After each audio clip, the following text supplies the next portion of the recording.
नमस्कार, मैं हूं ताराचंद नागर और आप देख रहे हैं गंगाजल न्यूज। कांग्रेस नेता राहुल गांधी आज दोपहर बाद फलोदी पहुंचे। उन्होंने जोधपुर लोकसभा क्षेत्र से कांग्रेस उम्मीदवार करण सिंह उचियाड़ा के समर्थन में मेजर शैतान सिंह स्टेडियम में सभा को संबोधित किया और प्रधानमंत्री नरेंद्र मोदी पर जमकर निशाने साधे।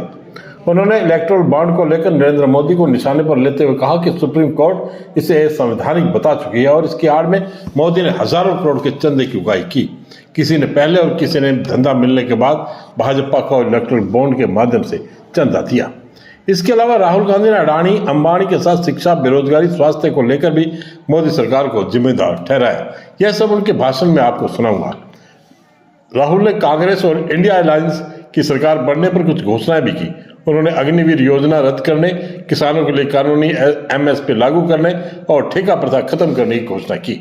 सभा को कांग्रेस प्रदेश अध्यक्ष गोविंद सिंह डोटासरा, पूर्व मुख्यमंत्री अशोक गहलोत, करण सिंह उचियाड़ा ने भी संबोधित किया। मंच पर राजस्थान प्रभारी सुखजिंदर सिंह रंधावा, महेंद्र चौधरी, पूर्व विधायक दिव्या मदेरणा, किशनाराम बिश्नोई, महेंद्र बिश्नोई, देहात जिला अध्यक्ष हीराराम मेघवाल, सभापति पन्नालाल व्यास, उप सभापति सलीम नागौरी, अभिषेक चौधरी, महेश व्यास, प्रधान हाजी उमरदीन सिंधी, इलमदीन, प्रकाश चंगानी, निगम उत्तर महापौर कुंती परिहार, रमेश बोराना सहित अनेक नेता मौजूद थे। कार्यक्रम का संचालन एडवोकेट श्री गोपाल व्यास ने किया तो कांग्रेस के वरिष्ठ नेता प्रकाश चंगानी ने आभार जताया। ये चलता हूँ राहुल गांधी के भाषण की ओर। लखियाल माता जी की जय। ईद मुबारक। और आज महात्मा फुले जी की का जन्मदिन है, उसके लिए भी आप सबको बधाई। चुनाव का समय है और पिछले 10 साल प्रधानमंत्री ने आप सबको अलग अलग वायदे किए। 15 लाख रुपए हर बैंक अकाउंट में डालने का वायदा किया, डाल दिए? डाले नहीं, मगर 15 लाख रुपए निकाल लिए।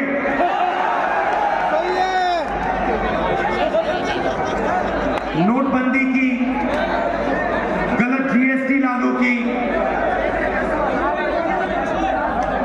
काम किया तो हिंदुस्तान के सबसे अमीर अरबपतियों के लिए किया, मगर किसान, मजदूर, छोटे व्यापारी, युवाओं के लिए प्रधानमंत्री ने कुछ नहीं किया। हालत यह है कि आज हिंदुस्तान के 22 सबसे अमीर लोगों के पास उतना ही धन है जितना 70 करोड़ लोगों के पास। एक तरफ 22 लोग, दूसरी तरफ 70 करोड़ लोग, धन दोनों के पास उतना है। नरेंद्र मोदी जी ने किसान का 1 रुपया कर्जा माफ नहीं किया,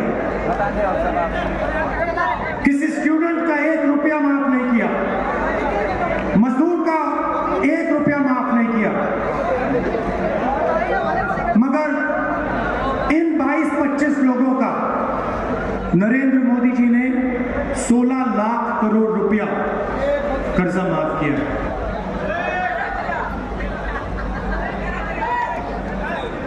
ये इतना बड़ा नंबर है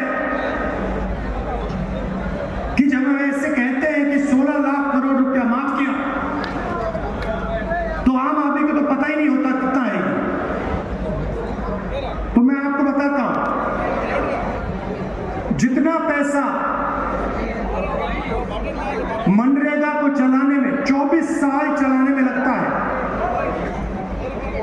24 साल का मनरेगा का पैसा नरेंद्र मोदी जी ने 20-25 लोगों का कर्जा माफ किया है। मनरेगा को 24 साल चलाओ, उतना पैसा इन्होंने 20-25 लोगों को दिया। और जब किसान कर्जा माफी मांगता है, एमएसपी मांगता है, तो प्रधानमंत्री साफ कह देते हैं कि किसान को ना कर्जा माफ मिलेगा ना एमएसपी मिलेगी। हिंदुस्तान के इतिहास में पहली बार किसान टैक्स देता है। आजादी के बाद किसान ने कभी टैक्स नहीं दी, सरकार ने कभी टैक्स नहीं मांगी। पहली बार जीएसटी में किसान टैक्स दे रहा है। कन्याकुमारी से कश्मीर चला, 4000 किलोमीटर चला और रास्ते में जब भी मैं किसी से पूछता था मुद्दा कौन सा है, दो जवाब आते थे। एक बेरोजगारी, दूसरा महंगाई। मैंने इनको मीडिया वालों को मित्र कहा, मगर ये टीवी पे महंगाई की कभी बात नहीं करते, कभी नहीं करते, बेरोजगारी की बात कभी नहीं करते। ये आपको समुद्र के नीचे नरेंद्र मोदी दिखा देंगे, समुद्र के नीचे दिखाएंगे, देखो देखो देखो मोदी जी बैठे हैं। कोविड से लोग मर रहे थे और मीडिया वाले देश को कह रहे थे देखो थाली बजाओ, डांस करो, और उसके बाद कहते हैं चलो मोबाइल फोन की लाइट ऑन करो। ऑक्सीजन नहीं था, वेंटिलेटर नहीं थे, लाखों लोग मर गए। मीडिया ने आज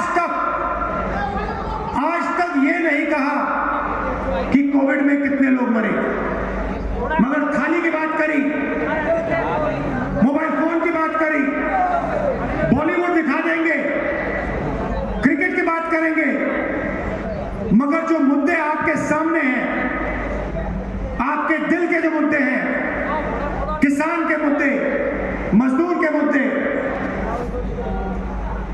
उनके बारे में मीडिया में आपको कभी नहीं दिखाई देगा। ये जो यहां कैमरा लिए बैठे हैं, इनकी गलती नहीं, ये ऑर्डर लेते हैं। इनको कहते हैं भैया देखो अदानी जी का चैनल है, अगर यहां काम करना है तो ऊपर से जो ऑर्डर आ रहा है उसका पालन करो। अगर उसका पालन नहीं किया तो तुम्हें बाहर निकाल दिया जाएगा।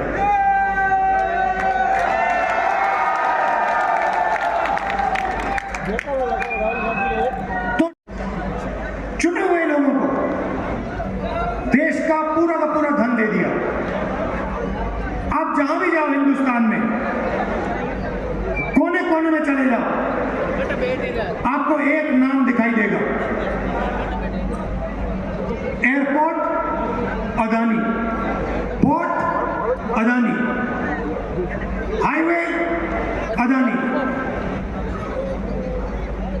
Defence Adani, solar panel Adani, बिजली अदानी, कोयला अदानी, और सारा का सारा फायदा एक व्यक्ति को नरेंद्र मोदी ने दिया है। मैंने उनके बारे में पार्लियामेंट में भाषण दिया।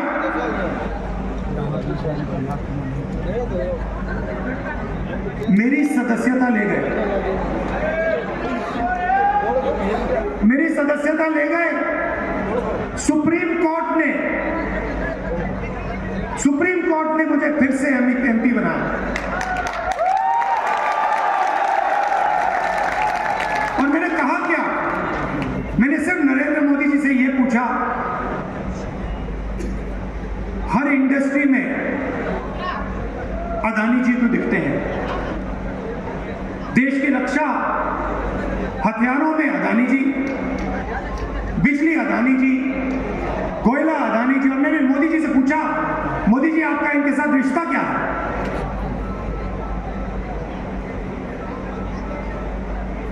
क्या रिश्ता है आपका इनके साथ? मेरी सदस्यता रद्द कर दी और फिर मेरा घर ले लिया। ये सोचते हैं कि सदस्यता लेने से, घर छीनने से मैं चुप हो जाऊंगा। मैंने घर की चाबी इनको दी, कहा मुझे घर नहीं चाहिए। मेरे करोड़ों घर हैं हिंदुस्तान में,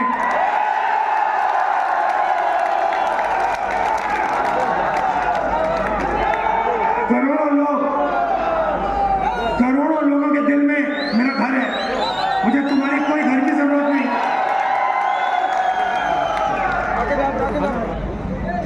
तो अब सवाल उठता है कि जो नुकसान नरेंद्र मोदी जी ने पिछले 10 सालों में किया, उसके बारे में कांग्रेस पार्टी क्या करने जा रही है? आज मैं आपको वो बताने आया हूं। सबसे पहले और सबसे बड़ा काम हर गरीब परिवार में क्रांतिकारी काम है। यह दुनिया की किसी सरकार ने नहीं किया है। हिंदुस्तान के हर गरीब परिवार में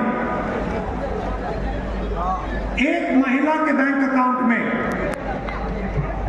साल के 1 लाख रुपए आपकी नई सरकार डालेगी। 8,500 रुपए हर महीना। पहली तारीख को हिंदुस्तान के सब गरीब परिवारों के बैंक अकाउंट में आपको मिलेगा। चाहे आप मजदूर हो, किसान हो, बेरोजगार हो, अगर आप गरीब हो तो कांग्रेस पार्टी की सरकार, इंडिया गठबंधन की सरकार आपके बैंक अकाउंट में साल का 1 लाख रुपए डाल देगी। और उस दिन तक डालेगी जब तक आप गरीबी रेखा के नीचे हो। जब तक आप गरीब होगे, उस दिन तक 1 लाख रुपया साल का, 8,500 रुपए महीने के आपके बैंक अकाउंट में खटाखट खटाखट खटाखट हर महीने जाएंगे।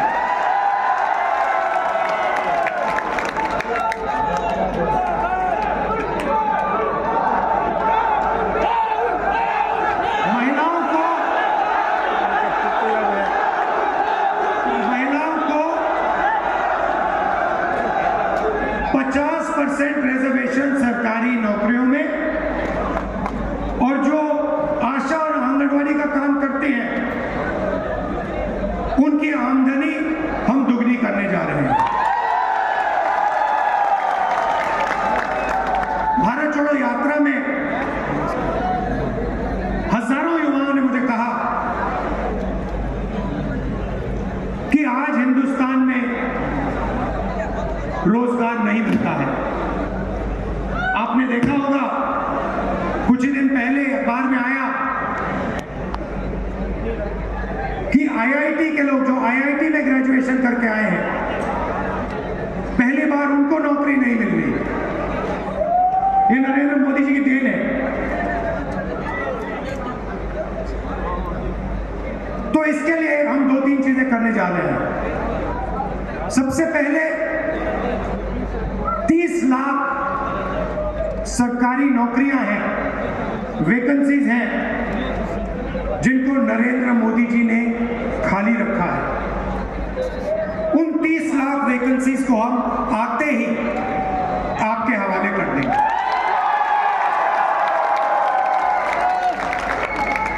दूसरी बात, अमीर घर के बच्चे जब यूनिवर्सिटी से निकलते हैं, कॉलेज से निकलते हैं, तो बड़ी बड़ी कंपनियों में 1 साल के लिए 6 महीने के लिए अप्रेंटिसशिप करते हैं। अप्रेंटिसशिप का मतलब काम करते हैं, 3 महीने का काम करते हैं, 6 महीने का काम करते हैं, उनको सैलरी मिलती है, एक्सपीरियंस मिलता है, ट्रेनिंग मिलती है। मगर ये रास्ता हिंदुस्तान के युवाओं के लिए बंद है। अदानी का बेटा इंटर्नशिप कर सकता है, मगर गरीब घर का बेटा अप्रेंटिसशिप इंटर्नशिप नहीं कर सकता है। पहले हमने मनरेगा में रोजगार का अधिकार गरीबों को दिया। हिंदुस्तान के सब युवाओं को, शिक्षित युवाओं को अप्रेंटिसशिप का अधिकार देने जा रहे हैं। इसका मतलब कॉलेज यूनिवर्सिटी का जो ग्रेजुएट्स हैं, डिप्लोमा होल्डर्स हैं, उनको प्राइवेट कंपनियों में, पब्लिक सेक्टर में, सरकारों में जो भी चाहेगा उसका अधिकार बनेगा कि 1 साल के लिए उसे अप्रेंटिसशिप मिले और 1 साल के लिए उसे 1 लाख रुपए हम देने जा रहे हैं। अग्निवीर के बारे में आप जानते हो, ये जो योजना है ये सेना नहीं चाहती थी। सेना अपने जवानों का आदर करती है। सेना चाहती है कि उनके जवानों को पेंशन मिले, शहीद का दर्जा मिले, कैंटीन मिले। सेना अग्निवीर के खिलाफ है। अग्निवीर को प्रधानमंत्री ने और प्रधानमंत्री के ऑफिस ने लागू किया है। जैसे ही हमारी सरकार आएगी, हम अग्निवीर योजना को रद्द करने जा रहे हैं। पहले क्या होता था, एक युवा आर्मी में जाता था और हिंदुस्तान की सरकार और आर्मी उसको गारंटी करके कहती थी कि देखिए, आप देश के लिए लड़ रहे हो, हम आपकी रक्षा करेंगे, आपको पेंशन देंगे, अगर आपको थोड़ी सी भी चोट लगे हम आपकी देखभाल करेंगे, अगर आप शहीद हुए आपको शहीद का दर्जा मिलेगा, आपकी पेंशन आपके परिवार को मिलेगी और जो भी सुविधाएं हैं आपके परिवार को हम देंगे। आज की हालत है कि 2 जवान लड़ेंगे, एक अग्निवीर और एक रेगुलर आर्मी का जवान, और जब अग्निवीर शहीद होगा उसके परिवार को कहा जाएगा कि आपके बेटे को हम शहीद का दर्जा नहीं देंगे। उसके परिवार को कहा जाएगा कि आपको पेंशन नहीं मिलेगी। यह हिंदुस्तान के युवाओं का पर अपमान है कि मैं देश के लिए अपनी जिंदगी देना चाहता हूं, तो उसकी रक्षा करने का फर्ज सरकार का होता है और जिम्मेदारी होती है। इसीलिए जैसे ही हमारी सरकार आएगी, अग्निवीर योजना को हम खत्म कर देंगे।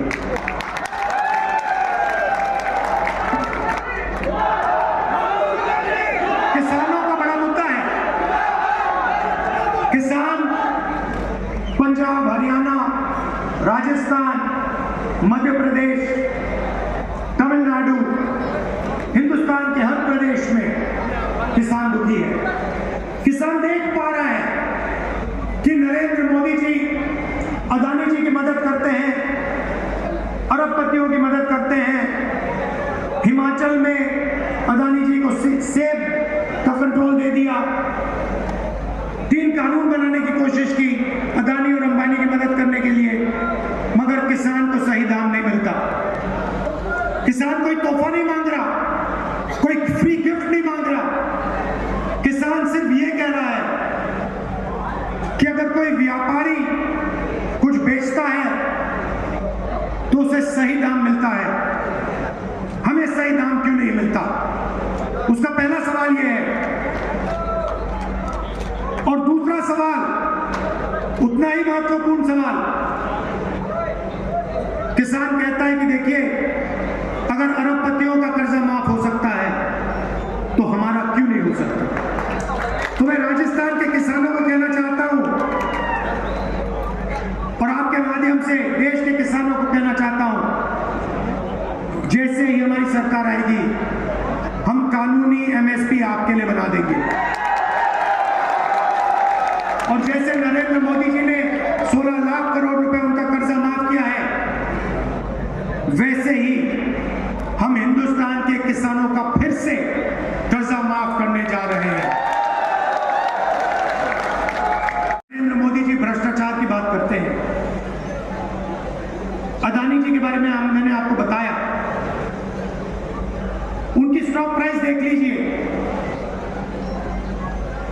अदानी जी की स्टॉक प्राइस, शेयर प्राइस 2014 के बाद बढ़नी शुरू हो गई और बढ़ती जा रही है, बढ़ती जा रही है, बढ़ती जा रही है, क्योंकि हिंदुस्तान को मालूम है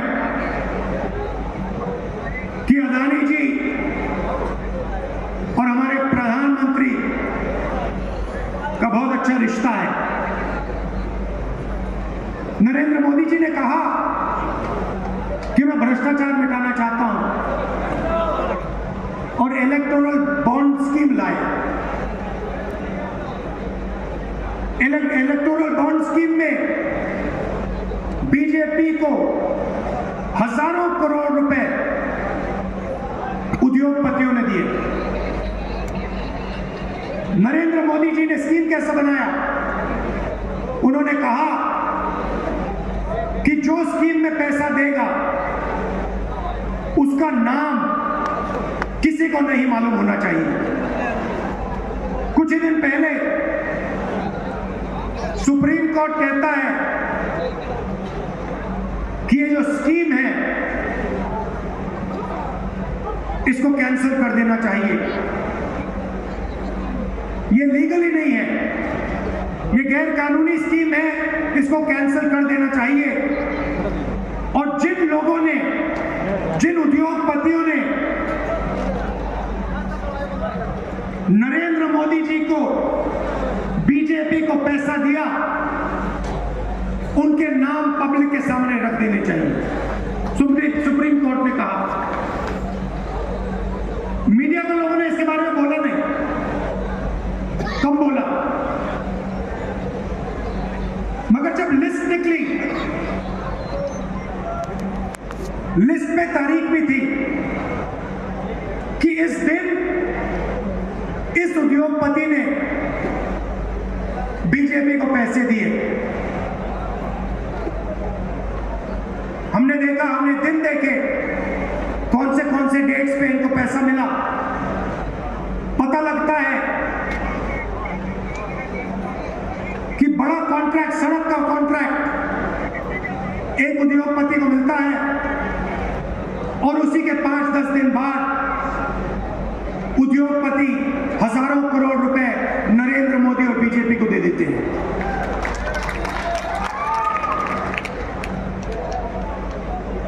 हर उद्योगपति के सामने डेट है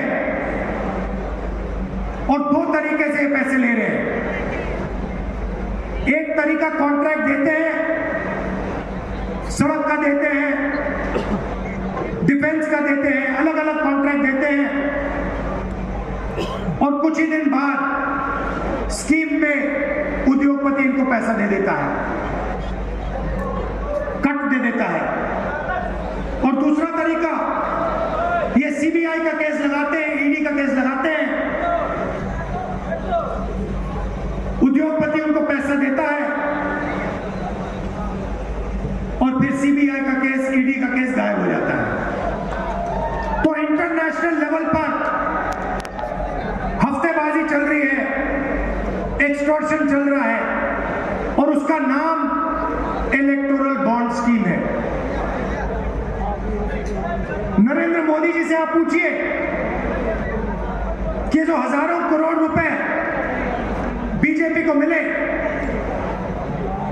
मुंबई का एयरपोर्ट, मैं उदाहरण देता हूं, मुंबई का एयरपोर्ट मिला, अदानी जी को मिला, उससे एकदम पहले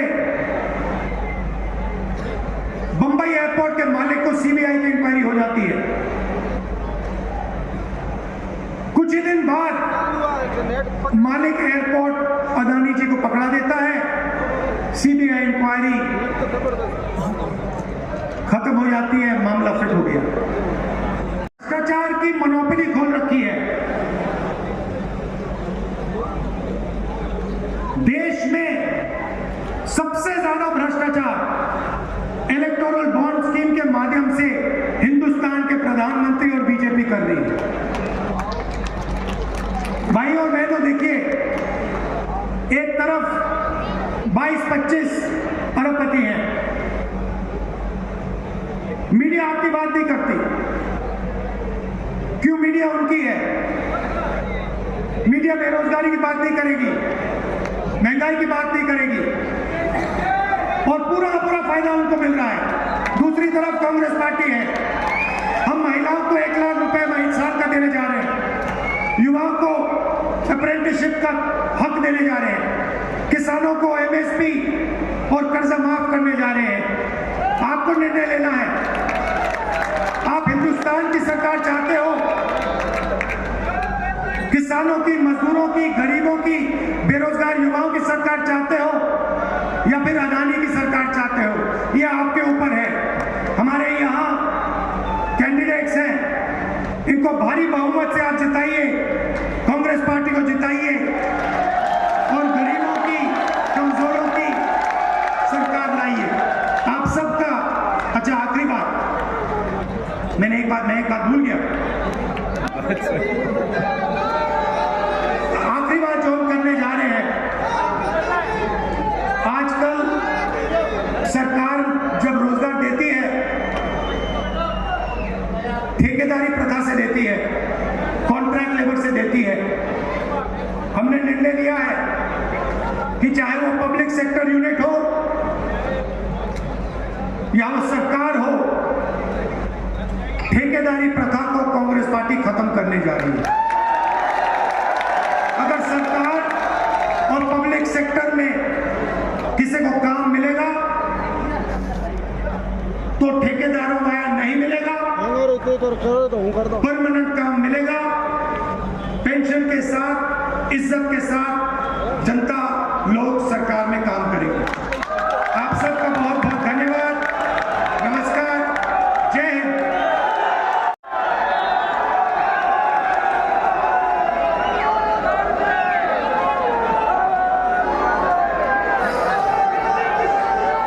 राहुल गांधी जी को, क्योंकि ये गुरु जम्बेश्वर भगवान की तपोभूमि है, गुरु जम्बेश्वर भगवान की तस्वीर भेंट करेंगे मैं और महेंद्र बिश्नोई जी, हम सब लोग। मैं माइक्रोफोन पे प्रकाश जी शेंगानी से निवेदन करूंगा कि वो धन्यवाद ज्ञापित करें। श्री प्रकाश जी शेंगानी। राहुल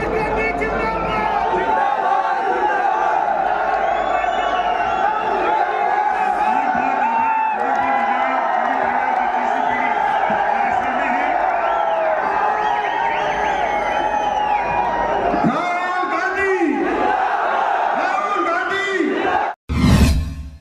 जैन नारायण व्यास सर्किल के पास चल रहा धरना आज 122वें दिन आश्वासन पर समाप्त हो गया। धरना एक पीड़ित शिक्षक की बहन और परिवारजनों द्वारा न्याय की मांग को लेकर दिया जा रहा था। अधिकारियों और सरकार द्वारा बार बार ज्ञापन भेजने के बाद भी कोई कार्रवाई नहीं हुई।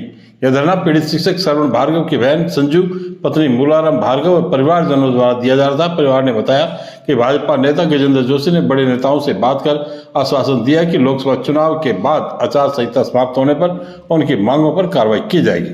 सुबह 11 बजे धरने पर बैठे परिजनों को जूस पिलाकर धरना समाप्त करवाया। इस अवसर पर भाजपा के गजेंद्र जोशी, हरिकिशन माली, राजन शर्मा, त्रिलोकाराम, श्रवण नागौरा, कैलाश बिश्नोई और गोपाल मेघवाल तथा धरने पर बैठी श्रवण भार्गव की माता हिमी देवी, पत्नी बेबी देवी तथा अन्य परिवारजन उपस्थित थे। राजू पुरोहित चश्मे वाले तथा आई केयर सेंटर के तत्वावधान में नागौर रोड पर आज लगाए गए निःशुल्क नेत्र जांच शिविर में 52 मरीज लाभान्वित हुए।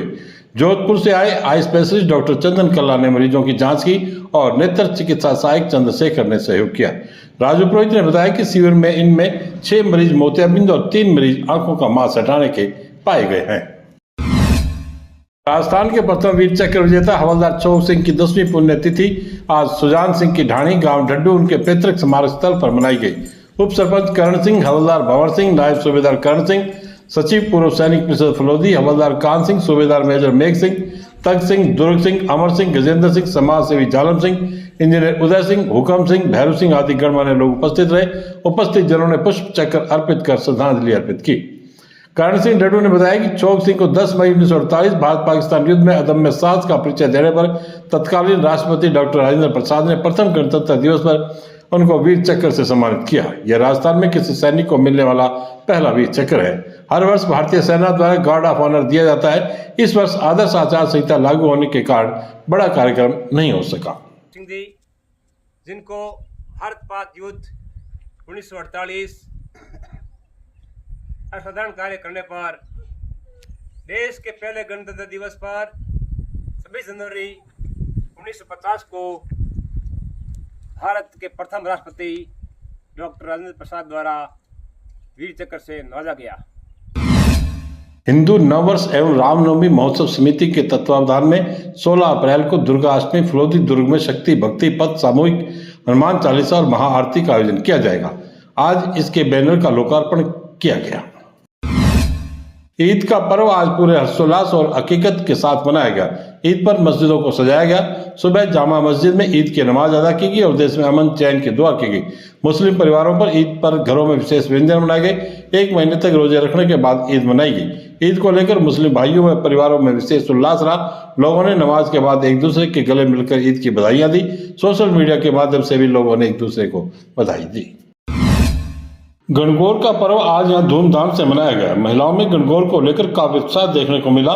महिलाओं ने गवर और ईश्वर की पूजा अर्चना की। शहर में जगह जगह पर गवर और ईश्वर की सवारी निकाली गई। सजी धजी महिलाएं गवर और ईश्वर की सवारी के साथ गाते हुए चल रही थी। आसपास के ग्रामीण क्षेत्रों में गवर और ईश्वर की सवारी निकाली गई। नगर परिषद की ओर से भी प्रतिवर्ष की भांति किले से गवर और ईश्वर की सवारी निकाली गई। यह किले से शुरू होकर मुख्य मार्गों से होते हुए द्वारकाधीश मंदिर पहुंची और वहां से एक और गौर माता इसमें शामिल हुई। महिलाओं ने गवर और ईश्वर की पूजा अर्चना कर अखंड सुहाग की कामना की। हमें विभिन्न महिलाओं ने गवर और ईश्वर की पूजा अर्चना को लेकर के फोटो और वीडियो भेजे हैं। आसपास के ग्रामीण क्षेत्रों से भी काफी फोटोज मिले हैं। हमने सभी को इस वीडियो में जोड़ने का प्रयास किया है। आज बस इतने ही समाचार। कल फिर आपसे मुलाकात होगी। तब तक के लिए मुझे दिया गया धन्यवाद। शुभ रात्रि।